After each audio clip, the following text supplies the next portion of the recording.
Lucas 7, irmãos, a partir do verso 18, diz assim a palavra do nosso Deus. Todas estas coisas foram referidas a João pelos seus discípulos. E João, chamando 2 deles, enviou-os ao Senhor para perguntar: És tu aquele que estava para vir, ou havemos de esperar outro? Quando os homens chegaram junto dele, disseram: João Batista enviou-nos para te perguntar: És tu aquele que estava para vir, ou esperaremos outro? Naquela mesma hora curou Jesus muitos de moléstia e de flagelos, e de espíritos malignos, e deu vistas a muitos cegos.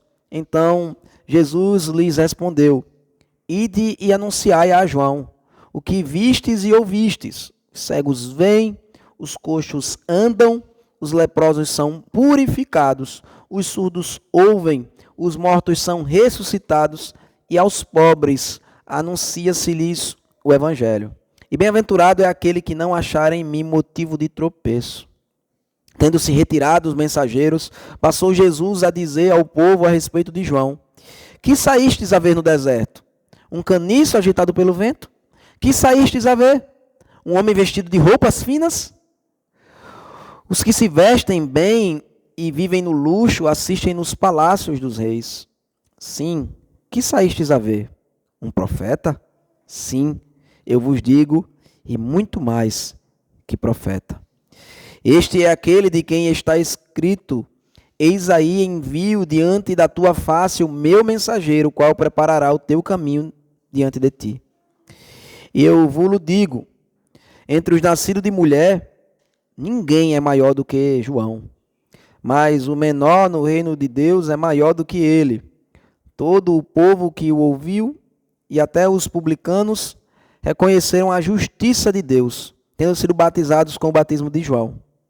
Mas os fariseus e os intérpretes da lei rejeitaram quanto a si mesmos o desígnio de Deus, não tendo sido batizados por ele. A que, pois, compararei os homens da presente geração? E aqui são eles semelhantes? São semelhantes a meninos, que sentados na praça gritam uns para os outros: Nós vos tocamos flauta e não dançastes, entoamos lamentações e não chorastes. Pois veio João Batista não comendo pão nem bebendo vinho, e dizeis: Tem demônio. Veio o Filho do Homem comendo e bebendo, e dizeis: Eis aí um glutão e bebedor de vinho, amigo de publicanos e pecadores. Mas a sabedoria é justificada por todos os seus filhos. Amém, irmãos, a palavra do nosso Deus. Vamos orar e pedir para o Senhor discernimento e transformação pela sua palavra.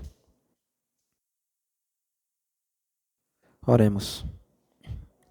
Senhor, Pai, nós buscamos ao Senhor, Pai, diante de Ti estamos, Senhor, porque somos incapazes de compreender, meu Deus, a Tua palavra, e precisamos ir até mesmo até Ti, Deus, para que o Senhor possa nos ajudar, Pai, a entendê-la.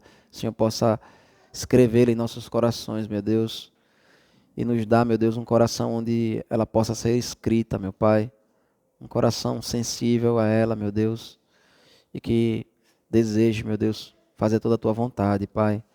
Um coração, meu Deus, que exista para Cristo, Senhor, e que exista para fazê-lo grande, Senhor. Nos abençoa, meu Deus, e faz com que nós enxerguemos, meu Deus, as maravilhas, os privilégios, Pai, da Tua glória, e que nós temos no Evangelho do Teu Filho Jesus Cristo, Pai. Em nome do Teu Filho amado Jesus, que nós oramos. Amém. Irmãos, a dúvida, sem sombra de dúvidas, é o que faz parte da vida do ser humano. A gente vai ter muitas dúvidas na vida, e as dúvidas, elas não é uma coisa só, né? Não é uma coisa única, não é uma pessoa que, todo tipo de pessoa que está em dúvida, significa que ela tem a mesma postura, né?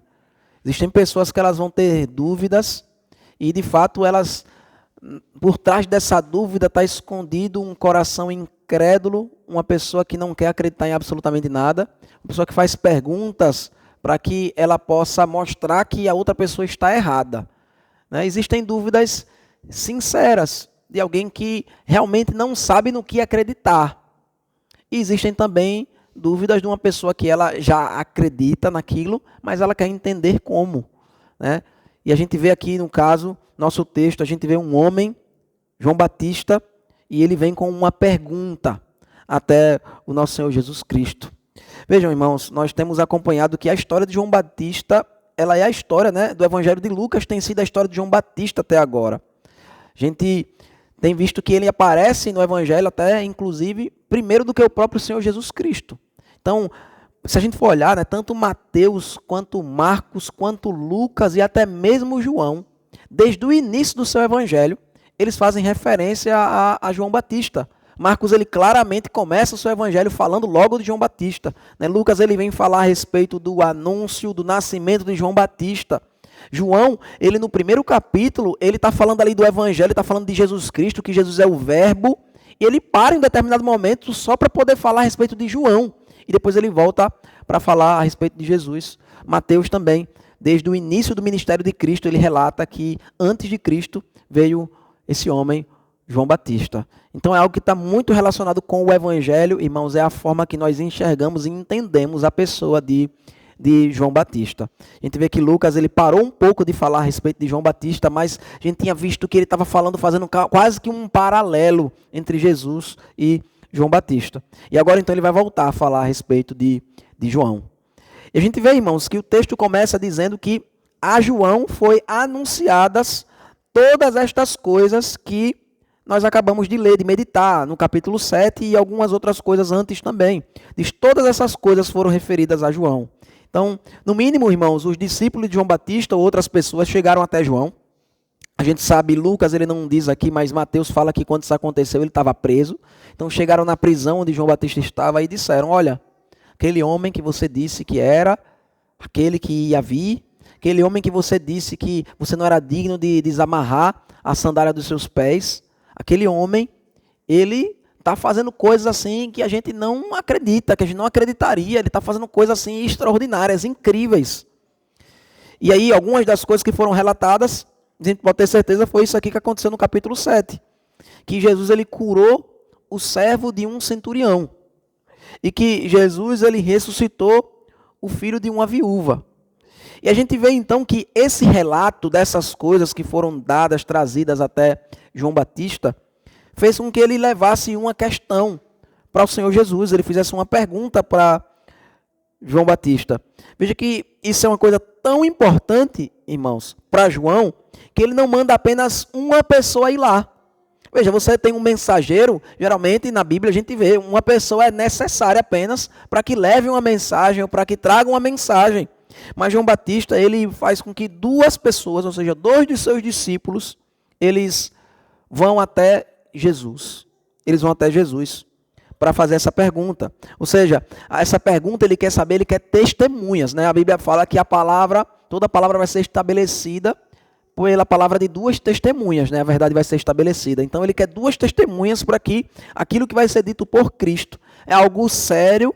Ele não quer apenas que alguém traga essa mensagem, a resposta de Jesus. Ele quer uma outra testemunha também, para que ele possa crer naquilo de fato que Jesus vai falar. Ou seja, algo muito importante para ele saber a resposta dessa pergunta. E qual é a pergunta então, irmãos, que João quer saber? João está preso e ele vai enviar dois dos seus discípulos para Jesus, para que eles façam essa pergunta a Jesus. E a pergunta está no versículo 19, que diz: és tu aquele que estava para vir, ou havemos de esperar outro? Veja, irmãos, essa pergunta, como eu disse, é uma pergunta por si só, ela não nos deixa muitas vezes a clareza da intenção da pessoa que estava perguntando. Esse texto aqui é um pouco complexo de ser entendido, né? Algumas pessoas elas vão dizer que, na verdade, João Batista ele não estava com dúvida alguma, porque ele é aquele que desde o ventre materno ele já falava, já anunciava, já se alegrava no Senhor Jesus. Então, como que ele agora está com dúvida se Jesus é realmente o Messias ou não? Se ele experimentou aquilo ali desde o ventre materno. Outras pessoas vão dizer que João, pelo fato de ele estar preso, ele estava completamente já incrédulo, ou a sua fé estava abalada, e ele então precisava que Jesus desse essa confirmação de que ele realmente é o Senhor Jesus, que ele é o Cristo, que ele é aquele que veio para salvar a humanidade.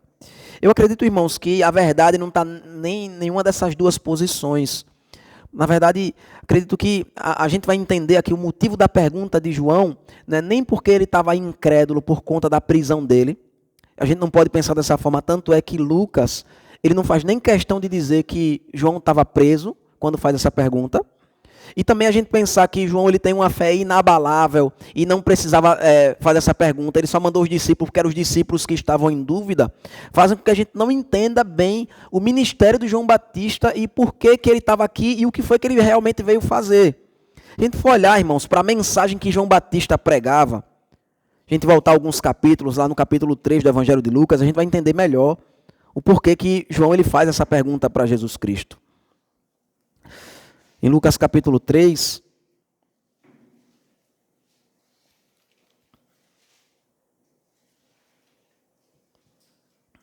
o capítulo vai começar fazendo uma introdução do ministério de João Batista, e então, a partir do versículo 7, vai nos falar a mensagem do Evangelho que João Batista proclamava, irmãos. A partir do versículo 7 ele dizia às multidões que saíam para serem batizadas: raça de víboras, quem vos induziu a fugir da ira vindoura? Produzi, pois, frutos dignos de arrependimento. E não comeceis a dizer entre vós mesmos: temos por pai Abraão, porque eu vos afirmo que destas pedras Deus pode suscitar filhos a Abraão. E também já está posto o machado à raiz das árvores. Toda árvore, pois, que não produz bom fruto, é cortada e lançada ao fogo. Vejam, a mensagem de João Batista, irmãos, era muito radical, muito direta, e o que ele dizia basicamente é que vai vir o Messias, e se a gente for mais para frente e ver a continuação da mensagem dele, a gente vai ver a partir do versículo 15, ele falando a respeito dessa vinda do Messias. Ele diz que ele não era o Cristo. Disse João a todos no versículo 16: eu, na verdade, vos batizo com água, mas vem o que é mais poderoso do que eu, do qual não sou digno de desatar-lhes as correias das sandálias. Ele vos batizará com o Espírito Santo e com fogo. A sua pá ele a tem na mão para limpar completamente a sua eira e recolher o trigo no seu celeiro, porém queimará a palha em fogo inextinguível. Assim, pois, com muitas outras exortações, anunciava o evangelho ao povo. Veja, essa era a mensagem de João Batista. Se a gente for olhar, irmãos, a mensagem de João Batista é uma mensagem que ela é radical, que ela divide, que ela é muito direta. Ele diz, olha, o Messias vai vir. E quando ele vier, ele vai trazer salvação para uns e condenação para outros. Quando o Messias vier, ele diz, ó, o machado já está posto para que a árvore seja derrubada. Ele diz, quando o Messias vier, ele vai batizar com o Espírito Santo e com fogo. E diferente do que muitos pensam, o batismo com o Espírito Santo é uma coisa e com fogo é outra. Ele diz, ó, com o Espírito Santo, o batismo que está com o Espírito Santo é o batismo que vai trazer arrependimento e salvação. E o batismo com fogo é o batismo que vai trazer condenação. Que ele diz aqui claramente, ele diz, sobre o batismo com fogo, ele diz, ele vai queimar a palha em fogo inextinguível. Ou seja, se a gente for olhar, irmãos, a mensagem de João Batista, a gente vai ver que a mensagem dele era muito parecida com a mensagem dos profetas do Antigo Testamento. Se a gente for ler um dos profetas do Antigo Testamento, a gente vai ver que eles têm uma mensagem muito dura, direta. Diz, olha, Deus vai vir, vai destruir vocês. E a única coisa que vocês podem fazer é se arrepender. E aí Deus vai salvá-los. A mensagem, irmãos, do Antigo Testamento, se eu tentar dar um exemplo para os irmãos, como que o Evangelho era anunciado no Antigo Testamento, como que a pessoa de Cristo era anunciada no Antigo Testamento, ela pode dar uma visão diferente daquilo que a gente hoje já sabe que é a realidade. Na verdade, era essa visão que João Batista estava tendo, uma visão igual no Antigo Testamento era anunciado e não estava tão claro assim para ele. Ele entendia, irmãos, que a primeira e a segunda vinda de Cristo era uma vinda só. A Bíblia, o Antigo Testamento, irmãos, não deixa claro que Jesus ia vir, ele ia iniciar o seu ministério, ia trazer salvação, ia morrer na cruz, seus pecados, depois ele ia ressuscitar, ele ia subir aos céus e depois ele ia vir de novo para trazer juízo. Então, na cabeça de João Batista, se a gente lê os profetas do Antigo Testamento, a gente não vai ver uma divisão entre duas vindas. É como se fossem, irmãos, duas montanhas gigantes. Por exemplo, o Monte Everest, né, que é a maior montanha do mundo, e outras montanhas também que tem ali na região, elas, se você olhando de longe assim, você vai pensar que elas estão coladas uma na outra. Na verdade, parece às vezes até uma única montanha, outra montanha que tem por trás do Monte Everest. Como se fosse a visão que os profetas tinham no Antigo Testamento. Eles estavam olhando para a vinda de Cristo, que eles anunciavam, e eles viam como se fosse uma única coisa. seja, por isso que João Batista, a mensagem dele estava ali junto, ali, ele vai vir, ele vai trazer salvação e vai trazer condenação, vai lançar no fogo já quem tiver condenado. Mas quando Jesus Cristo ele vem, irmãos, João está vendo uma coisa diferente. O ministério de Jesus se inicia, ele está vendo ele curando pessoas, está vendo ele salvando, mas não está vendo ele condenando. E esse é o motivo então da dúvida de João. Ele diz, olha, é o Senhor mesmo que a gente estava esperando, ou a gente tem que esperar outro? Porque ele só está vendo uma parte da mensagem acontecendo. Ele só está vendo a salvação, mas não está vendo a condenação. Ele viu agora até centurião sendo salvo. Pessoas estão sendo ressuscitadas. E então esse é o motivo da pergunta, do questionamento de João Batista. Não é nem porque ele estava incrédulo, porque ele estava preso. E também não era uma questão só apenas para os discípulos dele. Era uma dúvida pessoal dele, justamente por causa daquilo que ele estava enxergando. E aquilo que ele tinha entendido que era a mensagem do Antigo Testamento. Perceba que, irmãos, dúvidas elas podem vir no nosso coração e podem realmente fazer a gente não entender aquilo que está acontecendo à nossa volta. Mas sempre, irmãos, todas as dúvidas que nós temos devem nos fazer sermos conduzidos a Cristo. Perceba que ele não está desconfiando de Cristo, porque senão Cristo não poderia ser aquela pessoa que vai dar testemunho de si. Se ele estava com dúvida se Cristo era realmente o Salvador, ele não poderia ter ido até Cristo para poder dizer, olha, se ele fosse um falso profeta, irmão, se Jesus fosse um falso profeta, ele ia dizer, sou eu. Ele ia dizer, sou eu mesmo, o Salvador, e ia enganar João. Então João não estava com dúvida se Jesus Cristo era da parte de Deus, se ele veio trazer salvação ou não. Ele não estava entendendo, era a mensagem como um todo. Ele não estava entendendo que a vinda do Cristo, a primeira vinda e a segunda, eram duas coisas diferentes. Então por isso que ele foi questionar Cristo. Mas independente, irmãos, de qual seja o questionamento da nossa alma, nós devemos recorrer ao nosso Senhor. E o Senhor é que deve dar resposta. A gente pode encontrar resposta, irmãos, para nossas perguntas em tantos lugares. E infelizmente nós temos procurado resposta para os nossos questionamentos em muitas coisas. E eu falo qualquer tipo de pergunta, irmãos, todas elas a resposta vai estar em Deus. Sabe por quê? Porque existe uma forma diferente de nós olharmos para uma questão que acontece em nossa vida. Veja, mesmo se a gente pensasse aqui que o motivo seria da prisão, existe uma forma de você estar preso para a glória de Deus. Existe uma forma de você estar preso e você está blasfemando, murmurando, e Deus não está sendo glorificado na sua prisão. Veja, João Batista, ele era um profeta, irmãos, ele sabia que essa era a vida dos profetas. Ser preso, ser morto, fazia parte da expectativa de um profeta para a sua própria vida, porque isso era o que sempre tinha acontecido. Na verdade, nunca aconteceu algo diferente disso na história bíblica. O Senhor Jesus Cristo, ele diz, olha, vocês mataram todos os profetas. Então, para João, irmãos, qual seria a diferença que ia fazer se ele está preso, se é Jesus o Salvador ou se é outro que vai vir depois? A grande questão não era essa para João. Ele queria entender como que Cristo ele estava trazendo vida ali para as pessoas, mas ele não estava vendo tudo aquilo ali que ele esperava que tivesse acontecendo naquele momento. Às vezes isso acontece também na nossa vida, irmãos. O Evangelho vai operar em nós e a gente não vai conseguir ver todos os frutos do Evangelho na nossa vida. E o que a gente tem que fazer é recorrer a Cristo, para que a gente possa entender, irmãos, como o Evangelho deve ser vivenciado em nossas vidas, como nós devemos olhar e enxergar o Evangelho. Veja então, João ele pergunta isso para Cristo, e quando os homens chegaram junto dele, disseram, João Batista enviou-nos para te perguntar, és tu aquele que estava para vir, ou esperaremos outro? E aí a Bíblia fala, irmãos, que naquela mesma hora, Jesus curou muitos de moléstia e de flagelos e de espíritos malignos e deu vista a muitos cegos. Veja, Jesus ele foi e fez um bocado de milagre. A Bíblia dificilmente fala dessa forma, né? Jesus curando muitos assim, de uma vez só. É como se de fato Jesus fez isso aqui especificamente para poder dar uma resposta para João. Ele cura aquelas pessoas. E veja que o objetivo sempre, irmãos, do Senhor Jesus, com a cura, com a expulsão demoníaca, ou qualquer coisa que o Senhor faça, não é simplesmente libertar a pessoa daquela doença, não é simplesmente libertar a pessoa daquele demônio, não é simplesmente acabar com aquele sofrimento, porque outros sofrimentos vão vir depois na vida daquela pessoa novamente, irmãos. A questão é sempre a mensagem que está por trás daquela cura, daquela transformação, daquela libertação que Jesus Cristo está fazendo. E a mensagem é, eu sou o Cristo. Essa é a mensagem, essa é a resposta que Jesus está dando para João Batista. E então ele responde, ele primeiro responde com suas ações e depois ele responde com suas palavras.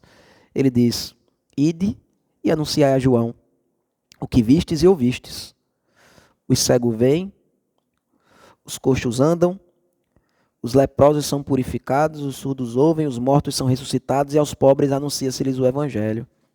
É como se Jesus estivesse dizendo bem assim: olha, isso aqui que eu estou fazendo, dessa forma que eu estou fazendo, já foi feito em algum momento na história da redenção, na história do nosso povo, desde lá de Abraão, Isaac e Jacó, desde Adão, se a gente for voltar mais, isso já aconteceu antes. Isso que eu estou fazendo agora já aconteceu antes, em algum momento. Ele diz: olha, o evangelho está sendo anunciado, e está sendo anunciado de um modo completamente diferente daquilo que você imaginava. Eu entendo. Mas você percebe que não tem como você duvidar ou questionar. Mesmo você tendo entendido a mensagem do evangelho pelas lentes do Antigo Testamento, tem como você olhar para mim e não entender que eu sou a salvação, que não vai existir outro, que não tem ninguém. Quem poderia ter sido enviado depois? Quem seria enviado depois? Irmãos, essa é até uma dúvida, né? Uma pergunta que aparece no evangelho de João. Os fariseus ficam lá dizendo para todo mundo: não é o Messias, ele não é o Messias, ele não é o Messias. Quem disser que ele é o Messias vai ser expulso da sinagoga. Aí as pessoas, elas falavam umas para as outras assim: rapaz, esse aí não é o Messias não? Será que quando o Messias vier, ele vai fazer coisas mais gloriosas do que esse aqui está fazendo? João, então, ele recebe essa resposta de Jesus, e Jesus ele ainda termina quase que como uma repreensão, irmãos, mas é uma repreensão muito leve. A gente vê aqui, versículo 23. E bem-aventurado é aquele que não achar em mim motivo de tropeço. Eu digo que é quase que como uma repreensão, porque ele faz uma repreensão indireta, né? Ele não diz: João, você está achando em mim motivo de tropeço? O que Jesus está dizendo é: você vai experimentar a verdadeira alegria quando você olhar para mim e você se alegrar em tudo o que eu faço. Você olhar para mim e você não precisar de mais nada a não ser aquilo que eu estou fazendo. Você olhar para mim e você saber que eu sou tudo, que eu sou suficiente. Você vai olhar para mim e você vai sentir a maior alegria do mundo, quando você não achar nenhum motivo de tropeço naquilo que você está vendo. Então, irmãos, o texto continua, e os discípulos de João Batista saem, e Jesus vai se dirigir então às outras pessoas que estavam lá. Algumas pessoas que poderiam ficar na dúvida: realmente, então esse João Batista não sabe nem quem é Jesus, será que ele é profeta mesmo de verdade ou não? E Jesus diz a respeito de João para o povo: que saístes a ver no deserto? Um caniço agitado pelo vento? Veja que pergunta interessante, irmãos, porque veja, ele diz: olha, vocês saíram de onde vocês estavam, das cidades de vocês. Quem é que vai para um deserto? Quem é que vai querer buscar algo num deserto? Ele diz: vocês saíram para o deserto. E o que foi que vocês foram procurar lá no deserto? É um caniço agitado pelo vento? Caniço agitado pelo vento, irmãos, é como se fosse um bambu ou uma cana, né, que quando o vento sopra, aí ela vai para um lado. Se o vento soprar do outro lado, ela vai para o outro. Ele diz: foi isso? É isso que João Batista é para vocês? Vocês acham que João Batista é essa pessoa que fica mudando de opinião o tempo todo? Vocês estão pensando isso dele agora só porque ele veio me fazer essa pergunta? Ele diz: João não é assim. Vocês sabem que João não é assim. Um caniço agitado pelo deserto. A mensagem dele era muito certa. A mensagem dele estava muito correta. A mensagem dele tinha uma direção só. Não mudava de acordo com o público. Ele diz: que vocês saíram a ver no deserto um caniço agitado pelo vento? Que saístes a ver? Um homem vestido de roupas finas? E é muito interessante, irmãos, esse texto aqui, porque dá para a gente comparar, né, o termo que Jesus usa aqui para falar de João vocês foram ver um homem com a roupa aveludada, um homem com a roupa macia, um homem sensível, um homem efeminado. Foi isso que vocês foram ver no deserto?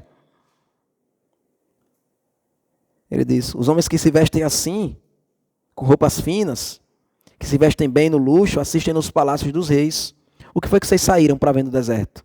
Um profeta, sim, e eu vos digo, e muito mais que profeta. Este é aquele de quem está escrito: eis que envio diante da tua face o meu mensageiro, o qual preparará o teu caminho de diante de ti. E aqui Jesus está citando aqui Malaquias, que era um profeta que anunciou a vinda de João Batista. Então veja, ele está dizendo que João Batista é muito mais do que um profeta, porque João Batista é o único profeta que os profetas profetizaram a respeito dele. Isaías também profetizou a respeito de João. E ele diz então, João é um profeta, mas na verdade ele não é um profeta qualquer. Ele é um profeta que recebeu um privilégio maior do que todos os outros.